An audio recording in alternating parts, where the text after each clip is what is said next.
আমার পেছনে যেই বাড়িটি দেখতে পাচ্ছেন এটি একটি আবান্ডন বাড়ি।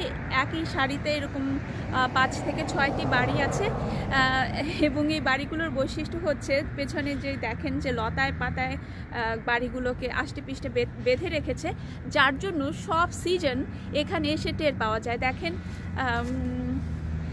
ফল চলছে এবং পেছনে সেই ফলের যেই সিজনের যে রূপটা সেটা বোঝা যাচ্ছে এখানে বসে।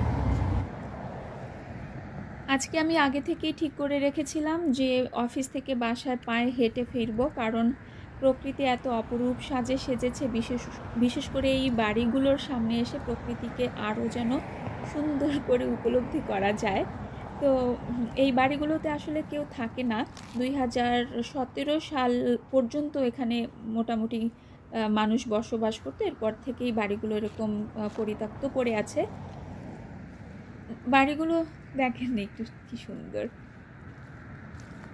বাড়িগুলো দেখে যতটা পুরনো মনে হচ্ছে অতটা পুরনো আসলে নয়।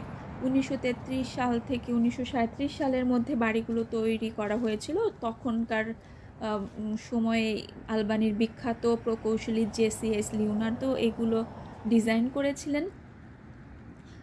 এগুলো ইউনিভার্সিটি এলাকার আশেপাশে এবং ছাত্রাবাস হিসেবে ব্যবহৃত হওয়ার জন্য ডিজাইন করা হয়েছিল এবং ছাত্ররাই আসলে থাকতেন। তো এখন বাড়িটি একটি কোম্পানির মালিকানাধীন রয়েছে। আপনাদের মনে প্রশ্ন আসতে পারে যে এটি কেনা যায় কিনা। হ্যাঁ, কেনা যাবে, তবে সেক্ষেত্রে এই বাড়িগুলোর যে হিস্ট্রিক্যাল ব্যাকগ্রাউন্ড রয়েছে একসাথে কিন্তু 6টা বাড়ি এখানে, সেই হিস্ট্রিক্যাল ব্যাকগ্রাউন্ড অনুযায়ী ট্যাক্স দেওয়ার অ্যাবিলিটি বা ট্যাক্স দিতে হবে।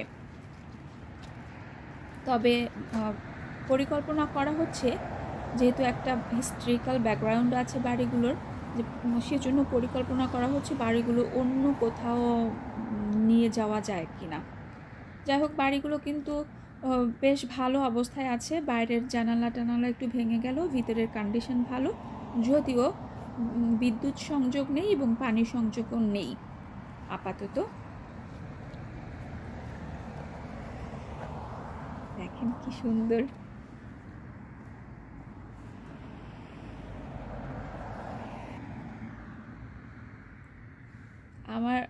আমার একটু ফটো সেশন করতে ইচ্ছে করছে এখানে।